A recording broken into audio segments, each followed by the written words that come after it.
So yesterday, I had to actually shovel the snowbank because it was too high for the snowblower. The snowblower couldn't throw it high enough to get over. So I was shoveling, removing snow to remove snow. I don't know if you can see that. They're actually shoveling the roof. I didn't think the neighborhood trails would be packed down enough to be able to run on them, but I'm going to give it a try a little bit. It's actually not too bad.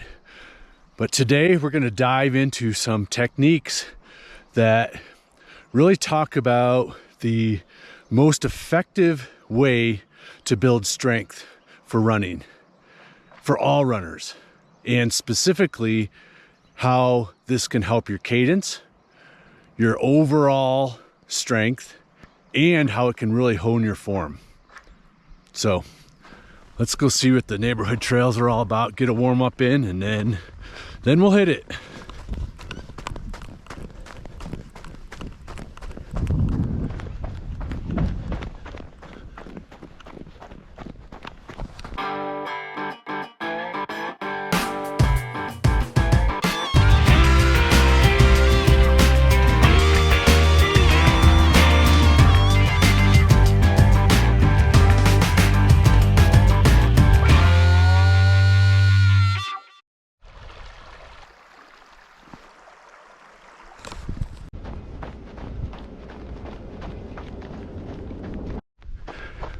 Well, the trail deteriorated pretty quickly, so I opted back for the bike path, which, good thing it's just a warm up.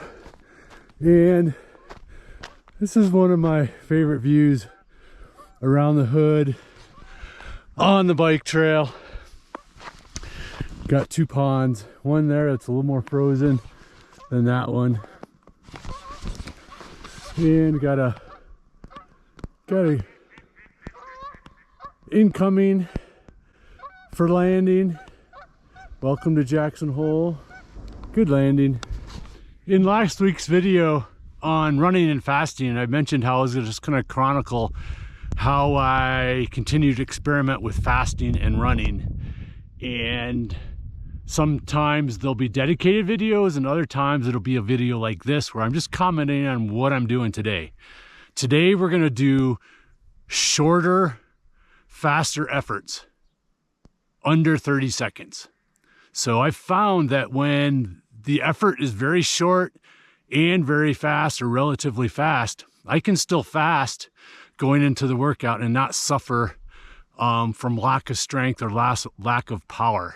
Started my run 16 hours fasted and got a nice easy 30-minute warm up. And then, like I mentioned, we're gonna find a hill, work on some really important potent strength, and do this fasted. With all the consistency I've gotten in, I'm starting to feel really good, and I'm noticing that I want to push a little bit during my warm-up, and I'm really forcing myself to stay patient and save it for the main set, which is over there. Since it's way early in the season, I prescribe a lot of downhill repeats to my athletes, and the purpose of this is twofold. Is one, it's wonderful strength, and two, we really need to hone our downhill form, our downhill technique, especially if you're doing a lot of vertical races, a lot of ultra marathons. All that is predicated on being a good downhiller.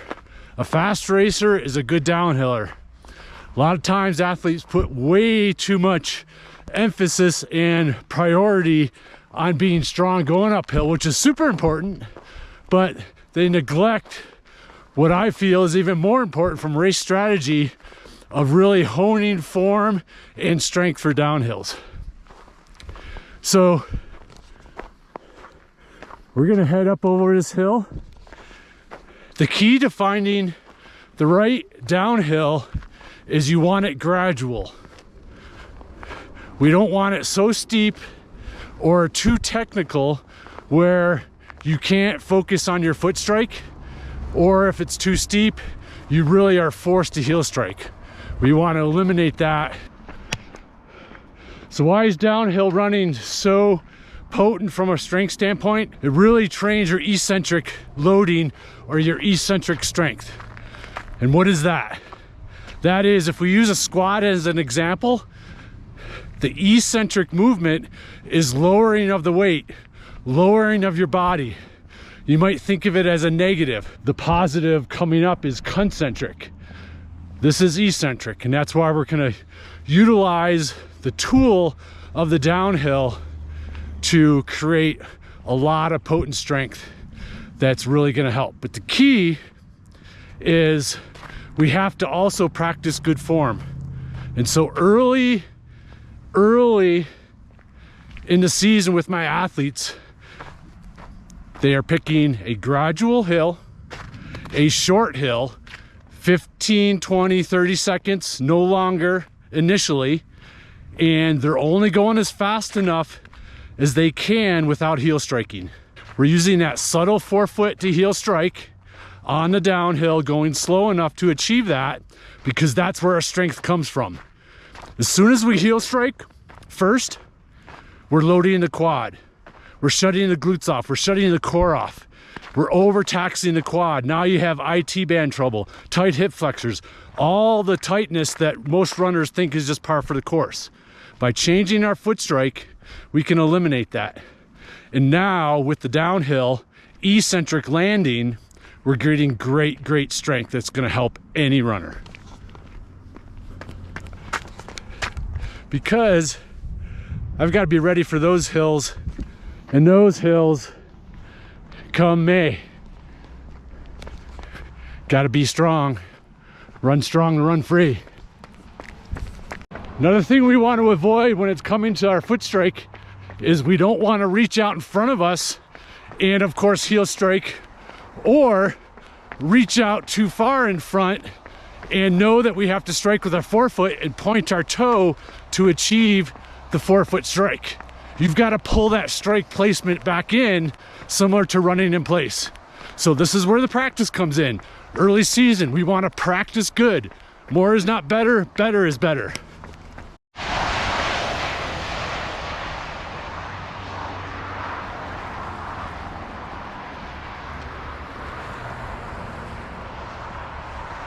So I'm gonna run my downhill for you so you can get a sense for the gradualness of the hill. I'm relaxed, and all I am is focused on my form, my foot strike.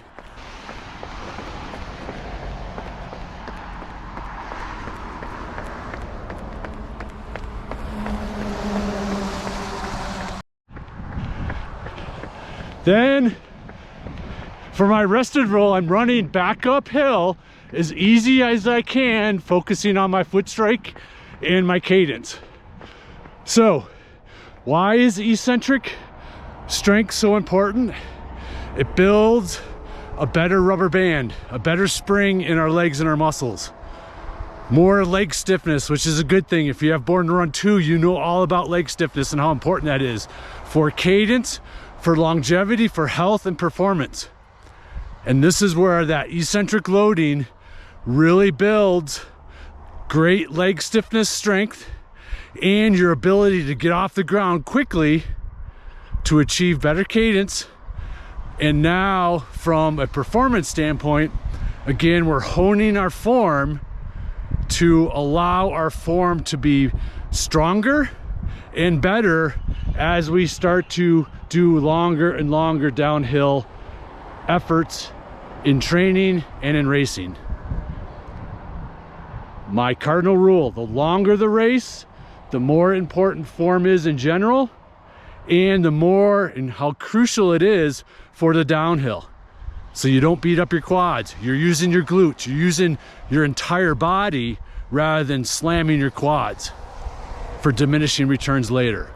So even though these are short, again, it's practice and strength. So then you have that throughout the season where you progress in the longer the hills with better form. The Holy Grail. And this would be a time where you could experiment with a very natural shoe, so you're getting the strength of natural running. I'm doing 10 today. If you're not used to doing hills in this fashion, maybe start out 3, 4, 5, see how you feel after, see how sore you are after. And also remember, if you have to heel strike and you can't land on your forefoot to heel first, you're running too fast. You've got to dial it back. This is where every step can be strength training, but it has to be a good step. This is not about speed. That comes way later once you've trained your neuromuscular system to have good form on a downhill.